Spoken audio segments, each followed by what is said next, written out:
the internet age that we live in, it's a lot of flash in the pan, and like actually it's a lot of flash in the pan relationships. And it's like, all right, once I got in, all right, cool, I don't need you, now I'm out, like I'm off of this. But I'm in this position, and when I had after this episode, like it kind of just like washed over me, where just like I'm in a position where these conversations last forever. These conversations, they're not just like, hey, you pulled up and now I don't get to talk to you no more, right?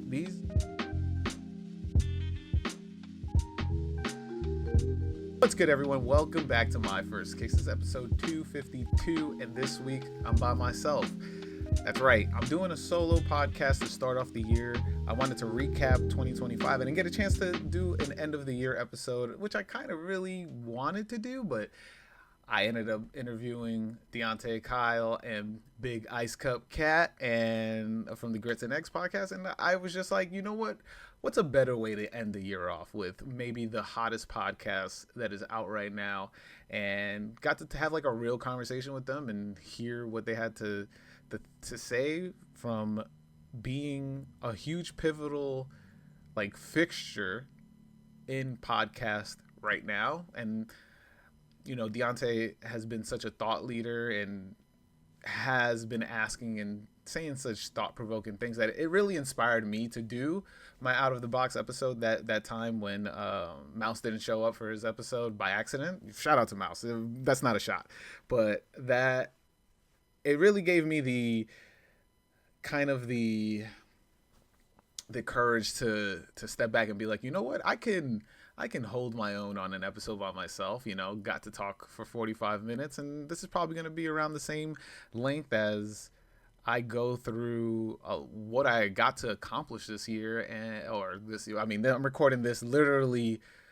on New Year's Eve, and I wanted to kind of just reflect on a bigger scale, because you know, when I get to sit down with a lot of these guests, I don't really get to talk my shit as per se, but I'm not there. I'm never in a capacity to do that, right? I don't want to be in a capacity to do that. Like, what I want to bring is an environment to have conversations where we're going back and forth. I get to learn about the person, or like if I have on a guest again, I'm able to have a conversation with them. And so I love that aspect, because that's what I've always been missing, and that's what I always love about sneakers. And this was my way of giving back to how much sneakers have brought me. But this year, when I really focused and honed down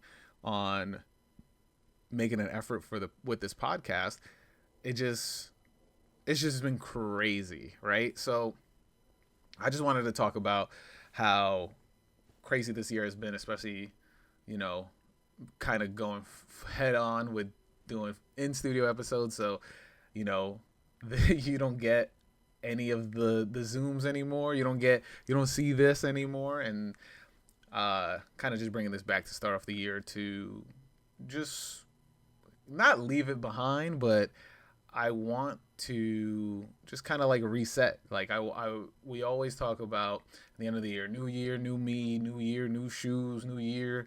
You know, we forget about the last year. A lot of these posts that you see on the internet nowadays are always like, don't bring this into 2026. And I'm a big person of just, hey man, like these years, they don't necessarily have to be some sort of anchor that you bear every year, and it's not fun, and you know, you're just there wondering when's the ball gonna drop, or this and that. I think that you have to have a different outlook when it comes to looking into the new year, because we can always look at it as like, damn man, I'm glad 2025's over, but without 2025, we won't have 2026. And I'm always of this idea that, like, you know, tomorrow's not promised. Tomorrow's definitely not promised. And, you know, I learned a lot this year, and let's definitely just jump right into it, you know. But first, I want to talk about this story I had in mind that I want to start off the podcast with. So, this story is about me. The story is about me in high school, and I think that this is something that's been within my, like, a common factor within my life. And it all starts in high school. And in high school, I was not like the greatest and like with grades or any of these things, and I was a very mediocre student. But I ended up going to Washington Irving, which I mentioned in last week's episode. I went to Washington Irving, hell high, and I was of this train of thought of like, oh, if I do okay, I can transfer out of here. And every semester I tried to get up out of that school, and eventually it just didn't happen for me. Like, my mom tried like, I think I even got like letters of recommendation to get out of that school, to go to a school that was nearby my house. And you know, zone schools, if you get zoned out there, then you gotta go. So I ended up having to go to school at Union Square, which is pretty far from where I lived at the time. I lived in the Upper East Side at the time. And this was when I first really was just like, you know, I always drew. I always had a love for art, anime, and being creative just in general. And I remember just like taking an art class and trying my best, like just doing like I remember just getting like, that's the only class I got A's in, because I was trying my best to like be creative, try these things. I kind of like went up to the art teacher and was like, hey, I know there's an art program in here, and you know, I'm not really assigned to a specific group, because like in that school you had to have, like, you were in a specific, you know, house. Like, there was like Yallow House, which was like the science house. There was an art house. There was fashion. There was all these things, and I was like, oh, I want to be in the art class. I want to be in the art house. So I went to the art teacher, and I was just like, yo, how do I get in? And I showed him these pieces. He's like, yo, you're pretty good at this. You should definitely, you know, talk to a guidance counselor. Go to the guidance counselor, with like a resemblance of whatever a portfolio I thought would look like at that time. And I went to him, and he was just like, yeah, with this, I wouldn't, you wouldn't be able to join the art house. Like, the people in there are talented, and you're not talented. Man, I'm like, I still remember this like it was yesterday, as you can tell. But it bothered the hell out of me. It bothered the fuck out of me, because I've never grew up with a ton of self-esteem, or like with, you know, people that really pushed me forward during this time. Like, my mom was always like on my back that I should be doing more, and to hear that was crushing. The first time I actually really like tried, I was told I wasn't shit, and that created this like itch in my back of like, oh, not even an itch. They created this like weird like pinch in my back is probably the best word I could, because I just like I pushed all that creativity to behind myself. Like, I didn't achieve anything in high school. Decided to pick up graffiti during this time, and I almost got arrested, but that's a story for another time. Maybe when I get Mero back on the episode, I could tell that high school story, so I could hear what his thoughts are.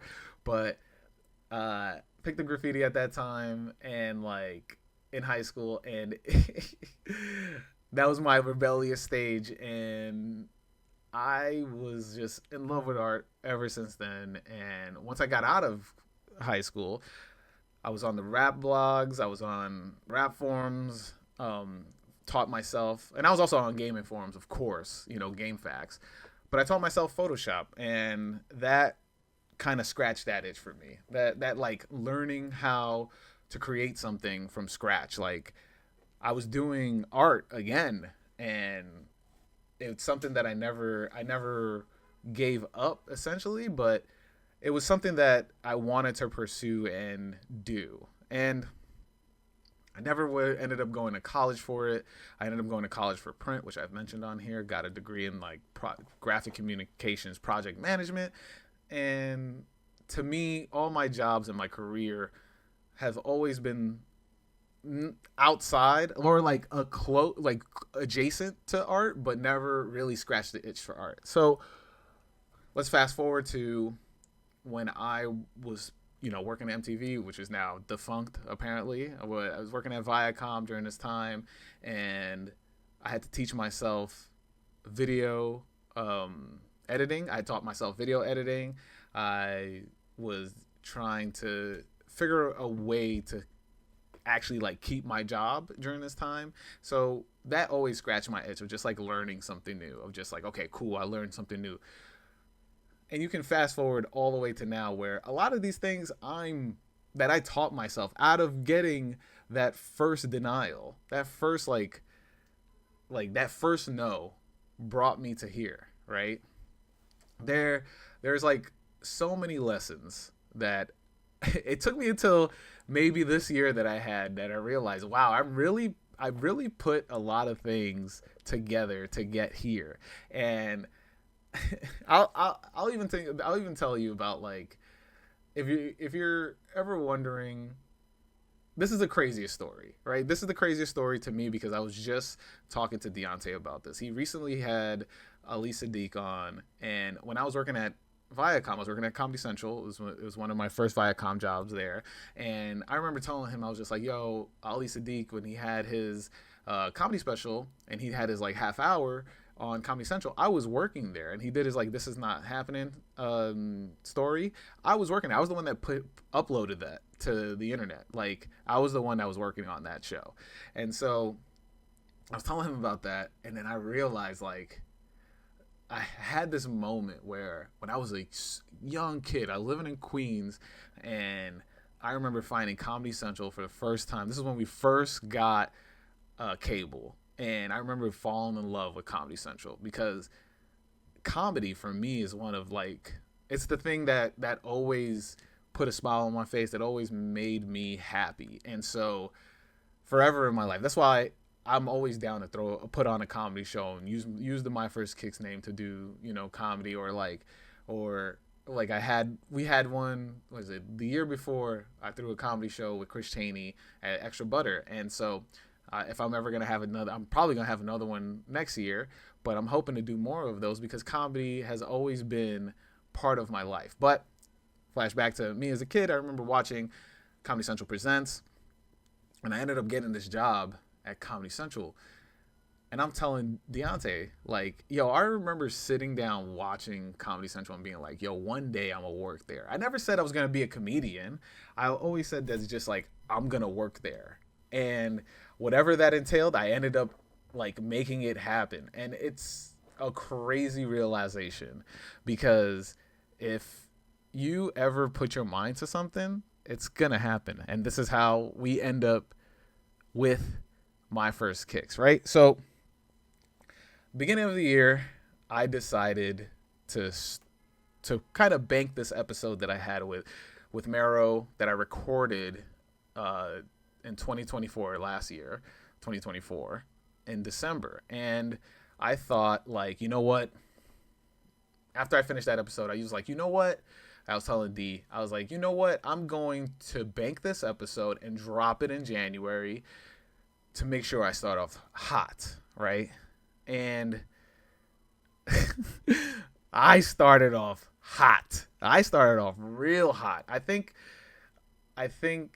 that was the first time I got text messages of, yo, I'm proud of you. Yo, this is crazy. I knew it. Like, I've getting all those text messages. And then for Complex to repost the video where he's talking about his cat peeing on his Freddy Krueger's, like, that was wild because Complex doesn't post anybody else's stuff besides their own. So for me to get featured like that was wild. I thought that Mero's episode was kind of like this.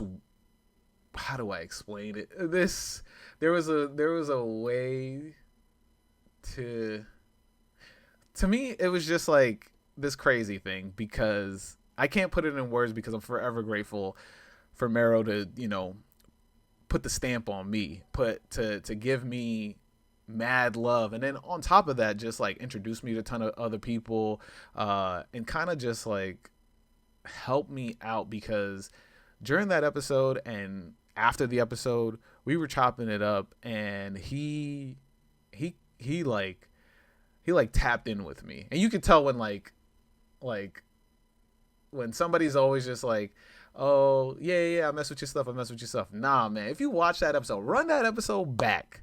In the beginning, when I go, welcome to my first kicks, he's like, welcome to my first kicks. And he did the whole thing, and I was like, I've never even done that. Like, I'm like, yo, this is amazing. And to think that like an idea that I in this room I came up with and was like, oh, I'm gonna do this, and started with the recording and stuff like that. Like, to think that got on his radar for him to be like, yo, I'm down, is very dope. But I've also was just like, I've known him for a hot minute, but I never was like super tapped in into being like, yo, please do my podcast. It was like, when I think something's gonna go, or when I think something makes sense, I'm just gonna go for it. And I met Mero at the Bodega Boys Bronx Brewery collab, and ever since then, like, we'll tap in here and there.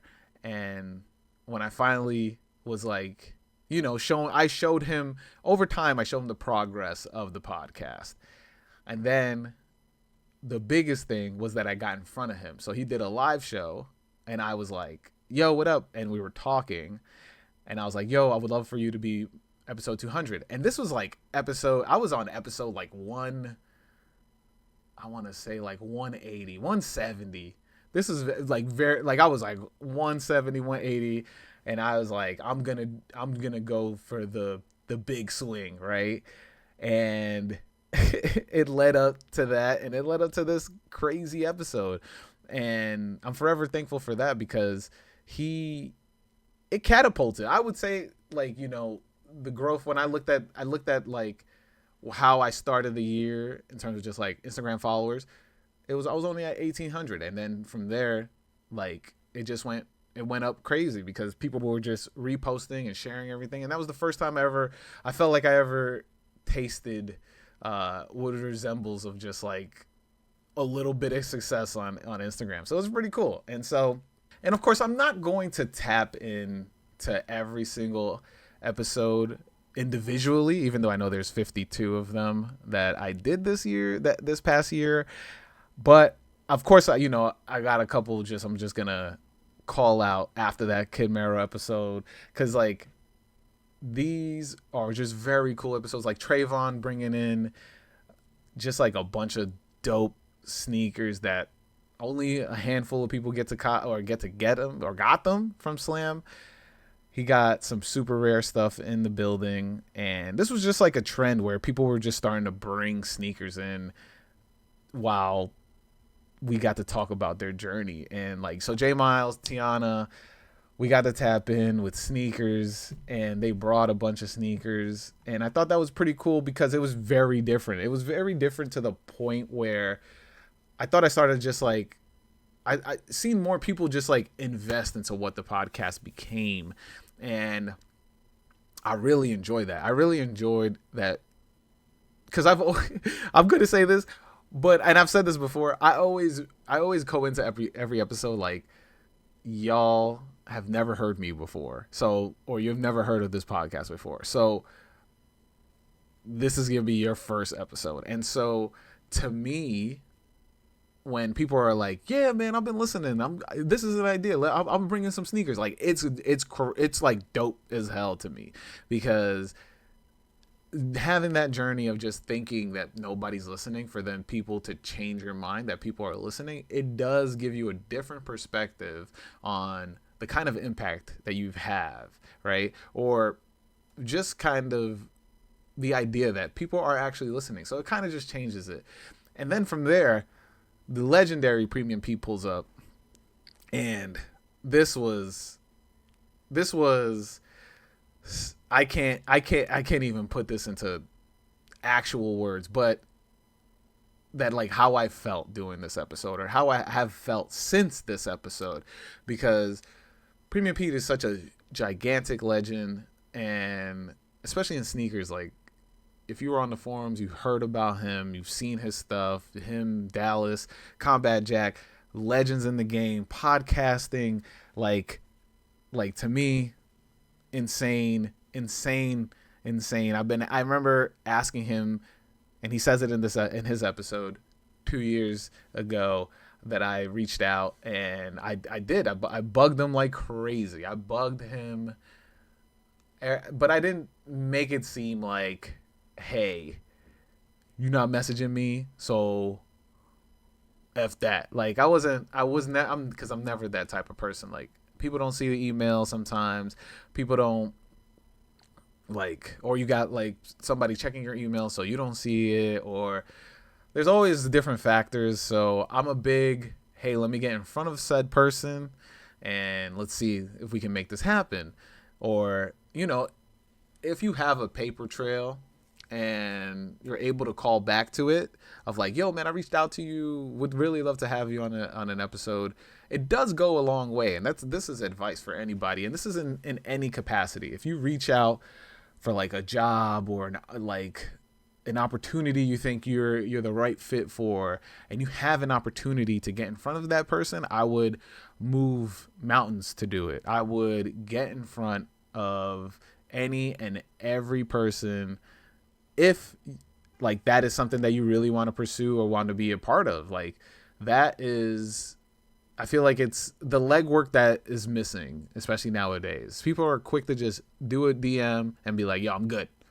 They said no. That's a no. Why? What are we doing, right? Like, why am I going so hard? I don't want to seem thirsty. Bro, it's just, why are we doing this off of ego? Like, forget that. Just, if you are so interested, if you want to make this happen, you have to go for it. And it's okay to go to see it through and it just not work out. Like, but you got to the point that you got to see it through. And if you're afraid to just, or you think you're better than that, like, I think you miss out more than if you ever have a chance to actually make the thing happen.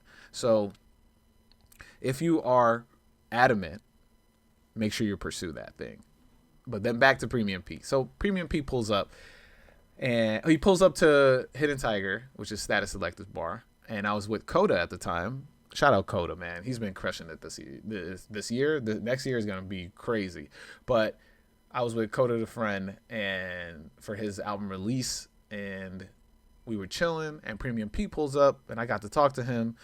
And this was just like a, hey, man, I really would love to have you on the podcast. I reached out. Like, he turned to me, he looked at me, and he was just like, oh, let's make it happen. Don't worry about it. Let's go. Let's do it. And this led to him pulling up. And this episode was so dope. Just gems on gems. I'm going to have him on again this year for sure, because I feel like we only scratched the surface. But this episode was a direct result of Mero's episode. And that's why I'm forever grateful for Mero to pull up on the pod to begin of the year. But since then, me and Pete have been tapped in, and he invited me to his 50th, and I got to witness Just Blaze DJ. Like, being invited to a person that I definitely hold in high regards in terms of just like podcasts, sneakers, like pursuing what he knows he's passionate about. It's such a high honor to even be included, right? And I'm forever grateful for that as well.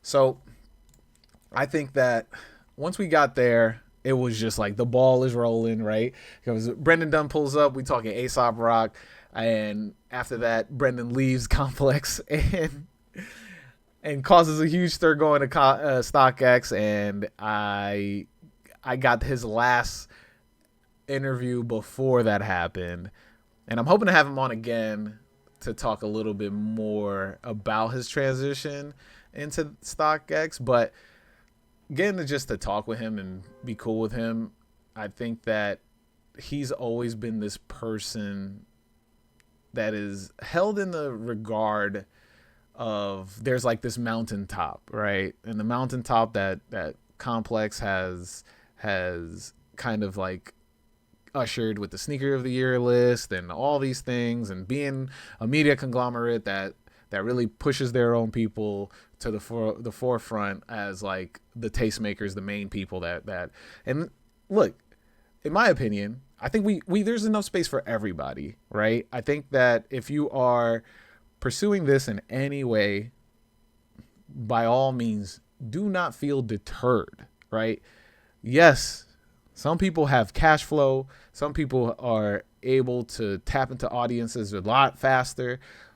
But if you want to move through with passion and you want to do this as more of a service and, scratch that itch, the itch that I mentioned earlier, you have to do it. You'll see success. You'll see ups and downs. You'll see one of the most honest thing I've ever heard is that when you're pursuing a creative passion in any capacity, you will have the highest of highs and the lowest of lows. And I've experienced both. If you've listened to the podcast since the early days, you've heard the lowest lows, and now you're hearing some of the highest highs, right? This year especially. So I'm just forever grateful for Brendan for his time, for pulling up and chopping it up with me and just being able to we just bantered on the whole episode, and I hope people enjoyed it. I mean, it seemed like people enjoyed it because I still get messages from that being like, yo, Aesop Rock giving me quotes and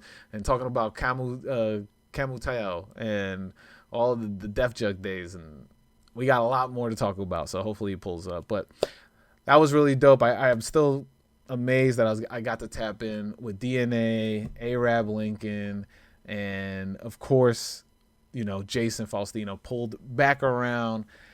And during this time, it's just wild that I got to go to Cincinnati for the first time because Phil got me to come out and experience the Piggy Runners drop.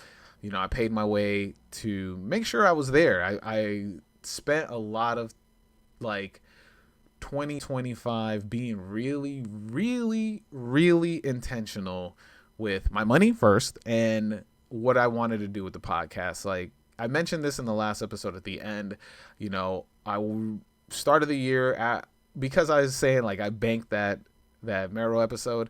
I started the year being like, you know what? I'm going to go hard this year. I'm going to make sure y'all know about this podcast. And so that's what I did, right? I went to Cincinnati. I posted like crazy. I'm still posting like crazy. I post every single day or close to every single day. And it's just been insane. But this was being able to go to Cincinnati and talk to some people and people knowing who I am and getting to meet some people like KO for the first time there and really build with some people. It's been really dope. And I'm forever thankful. I keep saying that.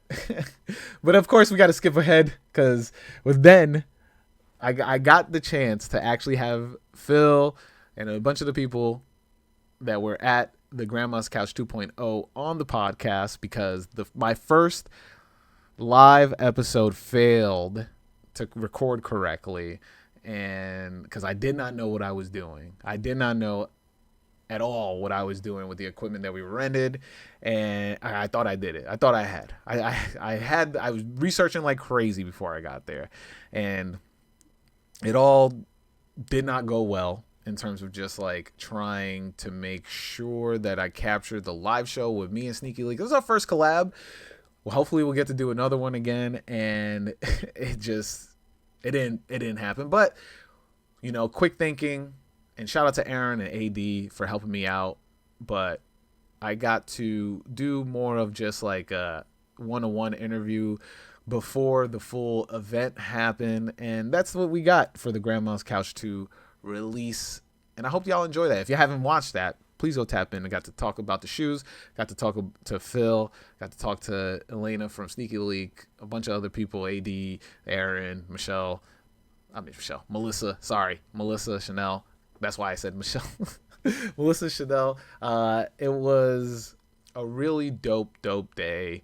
I was stressed out. I was super stressed out. I don't think I'll put all of that on my back again. I know I do like editing sometimes. I do like, putting the show together. That's definitely the main thing I like doing, and I like getting it done. But being the cameraman and the audio person, like doing everything, never again. And you'll see why more, but I do want to touch on It's the Real pulling up to the podcast and sitting in with me. These guys are legends, like legends. These, make sure you check out, it's 2 Jews, 3 black dudes, or 3 black dudes, 2 Jews. Make sure you check out 2 Jews, 3 black dudes. They review movies with the locks. This episode was so dope. I got to, share stories with Jeff and Eric, and I'm ever since then, like, we run into each other, or I'll pull up on their lives and they'll shout me out. Like, I remember listening to their podcast, a waste of time, like back in the day, like before I even thought about making my own podcast, and being like, these dudes are the best. They're mad funny. And so to be able to like talk to them and have conversations with them, and like, there's no way I can formulate words into what that means, because when you're creating, you're never thinking about the people that inspired you to create are going to eventually work with you, or like you'll be able to talk to them. And it's super interesting to where I'm like building up and I'm like working my way, and I reach out and I'm like, yo, would love to have you on the podcast. And then it happens, and you sit down, you edit the episode, you make these clips, and you're just like, yo, this is crazy. This is something that like I never thought would happen. And so big shout out to Jeff and Eric, man. After that, sat down with, of course, Zelnor Myrie, who was running for mayor at the time. Obviously, Zoran Mamdani won here in New York City, but Zelnor is a state senator. And I don't think, like, shout out to Sneaker History, because they're the inspiration for putting Zelnor on my radar, because I didn't know people in Congress even like sneakers. So I was just like, oh, I should try this. And it happened. I thought we had a really great conversation, and getting to hear like what he was able to do and has been able to change in the state Senate has been really interesting. And ever since then, been keeping an eye out on government. But after that, I have to call out this episode. Shout out Tara, aka Compliment Rockham. This is one of my favorite episodes of the year. I have to say that, me and Tara sit down, and she really put a lot of things into perspective of like how to move within the sneaker industry and never to give up, really. Like, ever since then, I've always been saying I've been doing this for service, I'm doing this for service. Like, I think that is such an actual real thing where if you do it out of the kindness of your heart, like, or just out of pure passion, that it's a lot more rewarding. It's a lot more relationship building. It's a lot more longevity. And a lot of people in this new internet day, or not old new internet, in the internet age that we live in, it's a lot of flash in the pan, and like, actually it's a lot of flash in the pan relationships. And it's like, all right, once I got in, all right, cool, I don't need you. Now I'm out. Like, I'm off of this. But I'm in this position, and when I had after this episode, like it kind of just like washed over me, where just like I'm in a position where these conversations last forever. These conversations, they're not just like, hey, you pulled up and now I don't get to talk to you no more, right? These can be one of many conversations, right? This can be a seed that like grows into several flowers, right? To steal from J Tips. But I think that what I learned from this conversation has been spread throughout every episode since then, because the perspective Tara gave on this episode changed a lot changed a lot for me in terms of just like how I want to intentionally move within sneakers, and how do I want to just maneuver around the space. And so that led to a lot more since then, right? Tara hooked it up with some Crocs, the Stephen Smith Crocs, and from there she put like just tapped me in with a ton of people. Got to tap in at Complex Con and got to see her work, more of her work, because she is dope. And it's just been a hell of a time. It's just been a hell of a time. And of course, who came back after that? Bima. And shout out Bima, man. He crushed it this year. He's been crushing it. And, we had a really good conversation, which led to the start of my Patreon. And he ended off the year with his collab of the year list. And your boy is in that list. I got to talk about the Awake Fives. I'm in the video, which is crazy. I remember watching that video last year and being like, yo, this is so dope. I hope maybe one day I'll be in it. I didn't think it would be the next following year I'd be in the video. And I gave my take, and I'm forever grateful for how much Bima has helped me and been this sounding board, because when it comes to podcasting, there's not a lot of people you can really tap in that have gone to the extent that Bima has been able to, maneuver around this. Like, he's had a podcast on Amazon. He's had a podcast that he at studio built himself, and he's interviewed a ton of important people that they're prominent voices in this. And so every time me and him meet up, I'm always just like a sponge. I'm always trying to like learn more. I'm always trying to see what else I can do, or give advice if I can, if any other facet. And so me and him getting to sit down and talk about just the growth he got to see after his episode, because he was on when he still had Claim of Stories, and then after he did Claim of Stories, after he did the episode, it was like a month after Claim of Stories ended.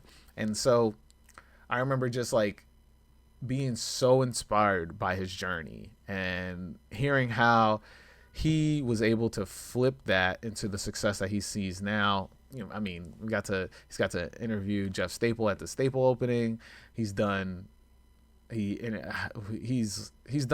ton of stuff since then, and ever since, I feel like super grateful that like I've been able to tap in with him on such a incredible level. So, we got to skip ahead because I have to talk about Mouse pulling up to the podcast. And I've been a long time fan of Mouse, and Mouse Jones is one of the most outspoken people you'll see on Twitter in hip hop spaces, especially, he's always about, saying what he has on mind. And we got to, like, I feel like the version that he came in on was just like the storytelling version, and it was a fun time. So I wanted to, I have to shout out that episode of just being like what I took away from that as being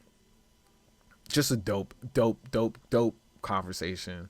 And then of course the episode after that with Jixie, where we went viral again on that one for the stuff we said about sneakerheads and how sneakerheads move within this space where it's not I mean, her term of sneakerhead sweet valley high was very interesting, but the way that when KO, well, when ATF reposted it, it it just took off.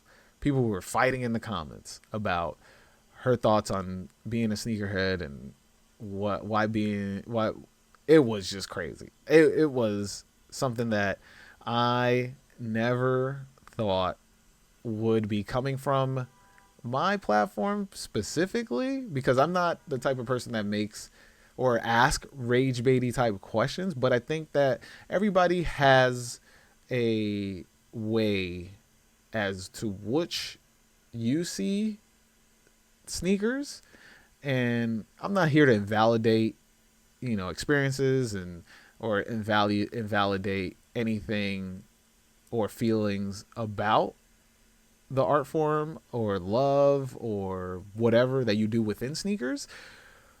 But man, people are passionate, and look, that's all good. That's all good. I love it. We have to be passionate in order to love something, right? But I do think that like the infighting that we see across all the internet, whether it be inside versus outside, or jeans and sneakers, or I don't know, Twitter versus Instagram, or sneakerheads being weird, or this and that. Like, I think that there is a level of respect that runs through everything, whether it be music or comics or anything that is a passion or a hobby. Like, there has to be a level of respect for it. This is why I'm saying this specifically. There has to be a level of respect for the thing, for the culture, for the item, for the hobby. There needs to be a level of respect for it before you move on to disrespecting people. And that can be in any way. That can either be shots that could at people specifically for whatever they're into, whatever like that.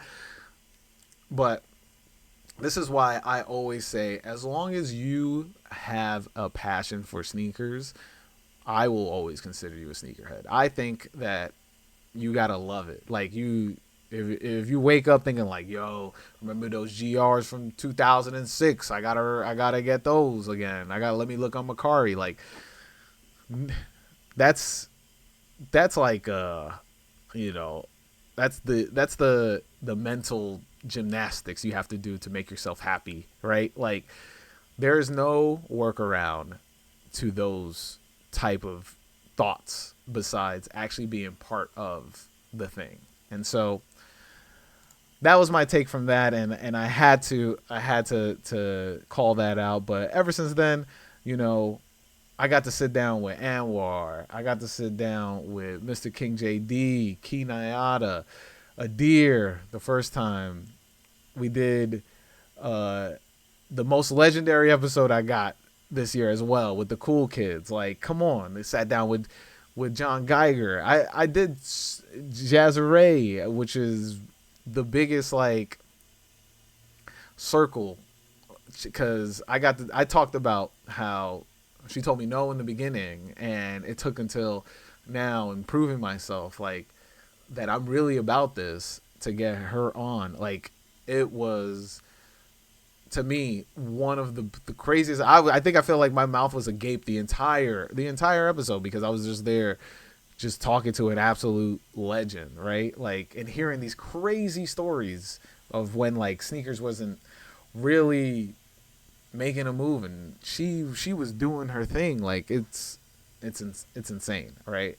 I mean, and also, but look, not to gloss over the Cool Kids episode or the John Geiger episode. John Geiger, shout out to John Geiger, man. I have to say, like, a person with such a gigantic name within the sneaker space, for him to open up his hotel room and let me, Aaron, AD sit in and record an episode. And he told such amazing stories, and I'm hoping to make sure he pulls up next year as well. But I gotta say that, like, for him to open up his arms and invite me in and build a relationship with me, I am forever grateful for that. I think that you find it very rare when you get older. Like, making new friends is a hard thing. It's actually something that I have like several conversations with myself about. And I think that as you get older, we always talk about the people that we lose, but we don't ever talk about the effort that goes into making the new friends that we do have when we get older, right? We're so skeptical about, oh, such and such friend did this. This is a red flag. Now I'm not going to tap in with this person because they had a similar red flag, right? Sure. But if you don't put yourself out there, you do miss out on that chance, right? I think if you get scorned, then you have every right to just kind of cut people off. But I do think you do have to have that, all right, one strike and you're out. But you have to give that person one strike. You have to give them a chance to prove that they are here for something else that maybe the other person just did not have, right? But I do have to touch on that it's hard. It's extremely hard when you're older, you feel like you ran the gauntlet with friends and people that you trust and love coming in and out and this and that. But John Geiger, a man has been through a ton of things, and hopefully maybe we'll talk more into that. But he showed me so much love, and I'm forever grateful for that. And to be honest, a lot of these people that I had on this year have showed me so much love, and I am super grateful because when I think about it, it is hard to make friends, right? It is hard to make friends, and then when you have a platform, sometimes people are just pulling up just to kind of just like get their shit off and then just never talk to you ever again. But as I said earlier, if you're genuine with whatever you're doing, then I do feel like whenever you make something, you'll find people that just want to genuinely build with you. And so if you don't think that is a possibility, I implore you to just stick your neck out. Put it out there. Don't be as jaded as the person that, maybe has come before you and has these ideas that, like, yo, I tried these, I tried this, I tried that, and kind of cut it off, cut this off, or cut that off, or cut this person off, and just you're not able to experience it in a way where, let's just say, like, divine intervention is supposed to let you experience it. Like, you got to go through life through your own eyes and walk in your own shoes, right? And there will be advice from people, right? Jazz gave me a ton of advice. Jazz gave me a ton of advice since then. John's given me advice. Like, Mero continues to give me advice, a ton of advice. He helped me with the Zelnor Myri episode. Like, these are things that, like, these are lessons and gems that you don't get unless you ask, right? And or unless you didn't build that relationship, right? I'm always down to just kind of be like, I'm the fool. Let me see if somebody knows the answer, right? Or let me see if somebody knows they have a better pathway to this, right? Or let me just throw these ideas here and there and see whatever sticks, right? I'm always down to try new things. I'm always down. I mean, look, I'm doing a solo episode in my house, right? And I've never done this, and I've been yapping for about 50 minutes. So it is things like this where you can scratch that creative itch. You have to scratch that creative itch, especially if you have it, right? Some people don't, but me, I do. And I feel like a lot of people that are creators or creatives, they're trying to do that. So I gotta say, big shout out to everybody for tapping in for that. I don't know why I decided to shout out everybody, but we gotta move a little bit forward because we're going towards the end of the year. We're stopping at the West NYC live show. This was the this is why I'm definitely bringing this one up, because we did this one right, right? We did this one right. Shout out to Wes, shout out to Lester, shout out to Adir. You know, Adir had this crazy idea to kind of showcase the Clarks that they were dropping. Unique concept, very low quantity as well, and he blessed me with a pair. But we got this professionally shot with the homies at my friend's basement. Shout out Connor, shout out Maxim, because this was the right way to do it. And I'm hoping to do, anytime I ever do a live episode, it'll be this way, because it went off flawlessly. If I don't have to deal with any of the production side, we are golden, baby. We are golden, right? Because I was not stressed. I was ready to go. I was cruising through the episode. So I'm really forever thankful for having that opportunity to actually pull it off right. And hopefully I get to do it again in Cincinnati. Hopefully we get to do like a live show with everybody and make this like a big thing. I'm hoping to get a better chance of doing that. But I remember starting the podcast and being like, yo, I can't wait till I get to start asking people what's their first kicks live, right? Like that's the goal, to hopefully tour it and do some dope stuff and have some great conversations, interact with the crowd. Like I've been trying to interact with the audience ever since the beginning of the episode, ever since the beginning of the podcast. I always tell everybody, if you have a My First Kick story, write in. So if you have a My First Kick story, write in. info@myfirstkicks.com. I read them at the end of the episode, or I read them to the guest, because this is supposed to be very interactive. Like, I want people to comment, share their stories.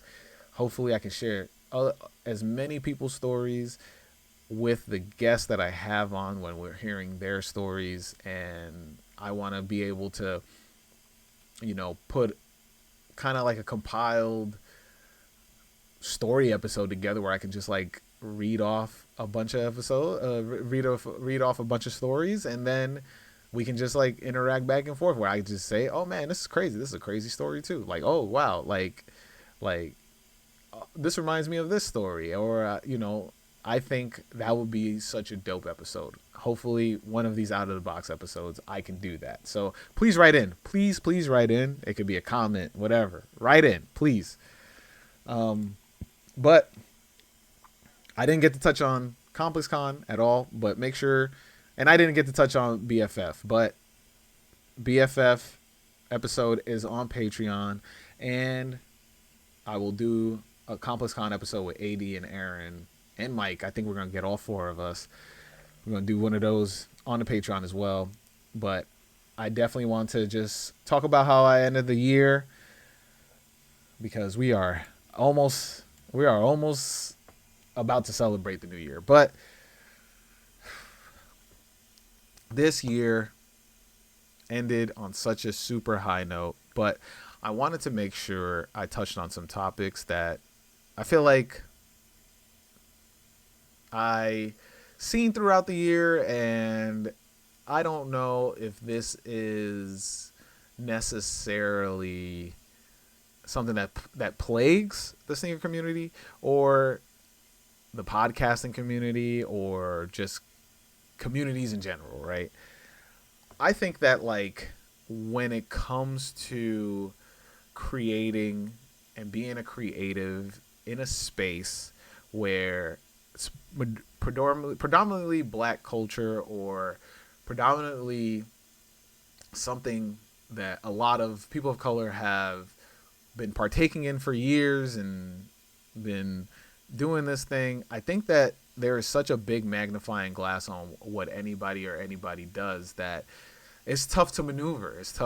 Everybody thinks that we're all in competition. Everybody thinks that there is no real moment for collaboration. And so what I do is I try to break the mold. I try to make sure that, I'm building relationships with other podcasts. I'm building relationships with people in the sneaker community. Like, that is what makes me stand out, because that is something that I felt was always a part of this. Like, the culture has always been about collaboration. Like, if you think about the first ever Clerks pack, it was never a competition between all those stores, right? It was never a competition between Union, Undefeated, and Stussy. It was never a competition. Or like even the first Artist pack, it was never a competition between Hayes, Mr. Stash, and Futura.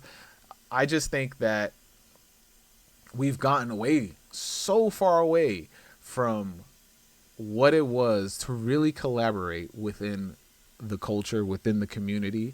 And so when I first started this podcast, I did that. I reached out, and there will always be moments of people realizing that, oh, this person in front of me needs to prove themselves a little bit better. Like, you have to prove yourself within this. And do I think that that is good for this?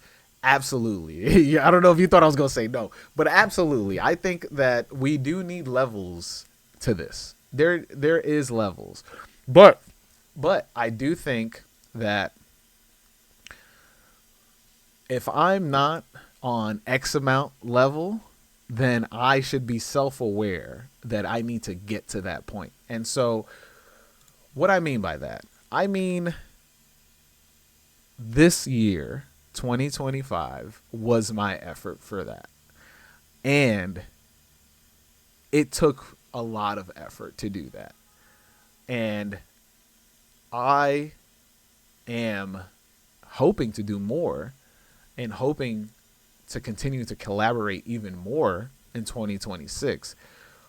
But it did take a lot of effort to get to this point. And what I will do is always be open to conversate with anybody.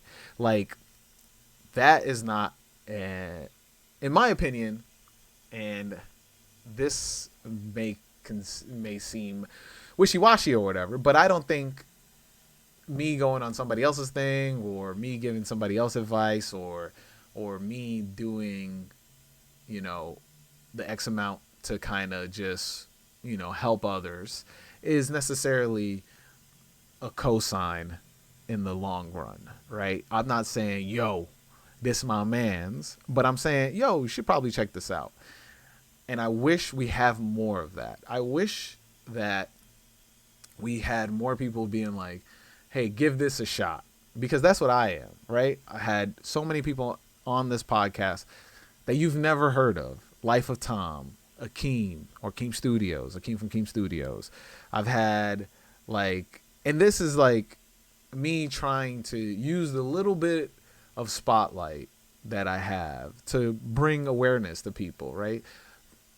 Have you ever heard Compliment Rockham until this episode? Have you ever heard some of these people that I've had on? Maybe you've heard inklings of Jason Faustino here and there, because he does amazing work with Saucony. But did you hear about him through this podcast? And so I think what I love is, and not I think, what I do and what I do know is that I love putting people onto other people. And it's cool that, hey, you want to interview every single sneaker person that, Complex has ever, or me have ever interviewed. It's cool. I don't know how many times you can get a different story out of them or a different conversation out of them, but what is there for you at the end of the day?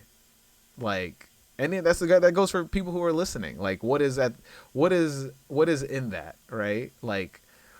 Is it better to kind of be put on to new people and get hear about them before they blow up, or is it better to hear the journey that you've heard 6 or 4 times on across the years, right?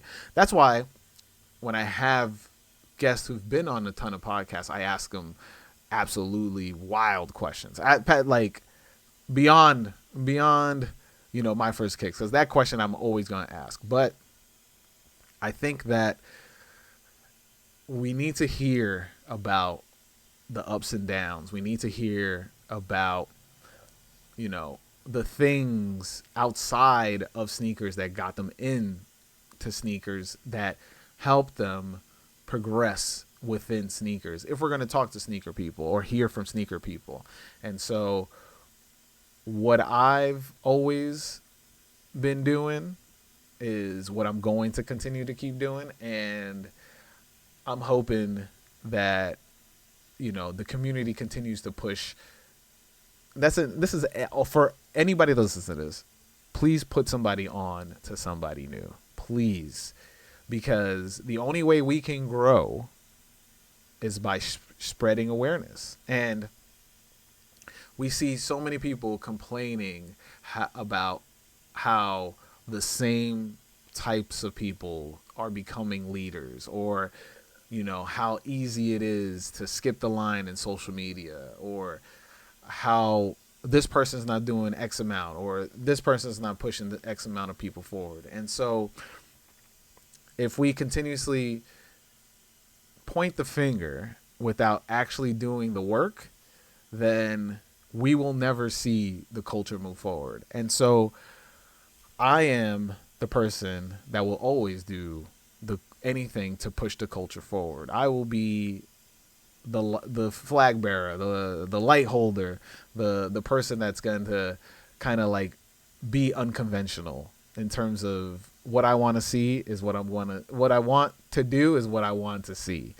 And I'm gonna always do that. I'm gonna always change the way that I see things, or I'm always trying to like take chances, or I'm always talk to somebody that's like super left field and be like, hey, pull up to the podcast. We'd love to have you on. Like, what always bridges the gap for me will always be sneakers, because that's always been my through line for everything. And I wanted to start off the year with using my through line to get to y'all. And I appreciate y'all for tapping in. I appreciate you for listening to this week's episode. And don't forget to help out the podcast. Head over to Patreon, patreon.com/myfirstkicks. And of course, hit me up, Who is Haas, on all social medias. Follow the podcast on My First Kicks Pod. Don't forget, write in. I would love to read a lot of these My First Kick stories. So write in, info@myfirstkicks.com. If you want to send an audio file, I'll play it on the episode. And if you really enjoyed episodes like this, let me know in the comments, or in comments. Spotify's got comments, YouTube's got comments. And leave a review. Please, please, please leave a review. Apple, Spotify, leave a review. Leave 5 stars. It goes a long, long, long, long way. And if you want to check out more of the podcast, check out these 2 episodes here and subscribe. Hit that button. And of course, don't forget, wear your kicks. Peace.